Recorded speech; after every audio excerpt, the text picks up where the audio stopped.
United States blindly and going along with it, when it is obvious that the civilians don't want it. That's the tragedy. The bulk of Europe, the population of Europe, not the politicians, did not want the Iraq war. Overwhelming majority of European citizens, including in Eastern Europe, by the way, 60% of Polish people did not want Poles to support the war. But the politicians ignored them. Now, when you say this to the politicians, they say, yes, but we are elected. Now, you may be elected, but here are the people who are elected, you say, please don't make war. And you say to these people, okay, if you want us not to make war, elect different people. That puts the onus on citizens to find new political movements, parties, etc., which is not easy to do. It will happen someday, but it's not easy. The same is true of Afghanistan. The latest figure we have from Germany of opinion polls, 80% of the German population is against German involvement in the war in Afghanistan. 80%. Now, the Americans are worried by this, but you know, we should be very happy and proud of the German citizens that they don't. Their country has a history of wars, after all. And the fact that they don't like participating in wars is something very positive. The same exists in most of Europe. It's not as high as 80%, 50%, 60%, 70%. Majority of European citizens, when added up, are against the involvement in Afghanistan. But it continues to happen. And the aims, as Gordon Brown said, are because if we withdraw, it will be a terrible defeat for NATO. Terrible defeat for NATO. What is NATO? When has NATO ever done anything which is remotely useful? Never. The most useful thing it did was not to make war during the Cold War. It was never used because it was not necessary, because it was based on a fallacy.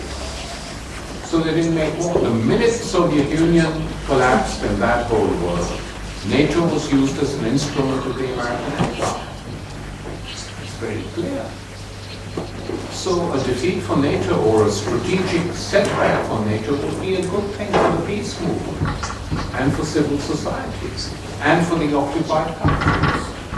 But that this is the reason being given by the British Prime Minister to justify making war in part of the world where Britain should know it lost 2 wars in the 19th century that people don't like being occupied. And the British behave as if they were a state of the United States now, not anything else. So that is the reason, I think, for the war in Afghanistan, not mineral and petroleum and all that. On the question of drugs, of course, since the NATO occupation, the amount of fields produced and cultivated for the poppy has gone up and up. The figures are in this report, very clear figures. The more opium is being exported now than it was even during the Taliban had actually put a stop to it or reduced it. But it's back under control because, you know, one of the fights was where the opium goes through. In the old days, the heroin used to go through Pakistan and the country got addicted to it.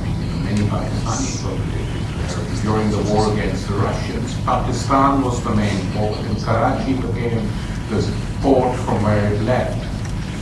But once the Russians were overthrown, ironically enough, most of the opium and heroin began to go through the northern regions, ending up in Kosovo. Kosovo became a central focus point for the distribution of heroin in the rest of Europe and the United States. It's what role did NATO play in Kosovo? So it's a total mess on every level. The last point on Iran. Look, agree with you. Iran, the generations that have grown up recently, first see the demography of Iran. The majority of the population is under 35 years old. So they have no memory of the Shah or the brutality of Sabat, torture police. They have no memory of that. All they know is that they're ruled by these clerics. And the difference between the repression under Saddam Hussein in Iraq and under the mullahs in Iran is very interesting. Saddam Hussein stopped political opponents. Okay, he preserved a monopoly of political power. On the social level, Iraq was very advanced, both in terms of the numbers of women educated and the role women played in Iraqi society in health, education, flying planes, everything. And in terms of sexuality, there were no restrictions. There were clubs all over Baghdad during the Saddam years. You could see young men and women by the edge of the river kissing and hugging. That is all gone now, by the way. But in Iran, it was social restrictions on everyday life. What you wear on your head or what you don't wear. Whether you're going to, there was a religious police ensuring that Islamic laws were maintained. And these young people began to hate and began to protest against it. And these protests have been going on for a long time. Initially, they took a non-political form, that in the pre-Islamic festival, New Year festival of Nowruz, which Iranians have always celebrated for thousands of years, it's a very old civilization. And the clerics tried to stop it, but they failed because too many people turned up on the streets. And young men and women would march out onto the streets holding hands and taunt the religious police. This has been going on for 10, 15 years. So it was a signal that they were getting fed up. But the reformists who came to power in Iran couldn't push through any reforms, any serious reforms. And so the hardliners came back. So it's not a society which will survive in this shape or form for too long. 10, 15 years at the most, in my opinion. Then some change will have to come. And it will probably come from below. As far as Iran's foreign policy is concerned, this has been very contradictory. It backed the war on Iran. It gave the green light to the Americans to take and occupy Iraq. It gave the green light to the Americans to occupy Afghanistan because Saddam Hussein and the Taliban were regarded by the Iranians as their enemies. So they did an opportunist thing, and the Americans know that. Without the help of the Iranians, they could not have occupied Iraq or Afghanistan. That's just a fact.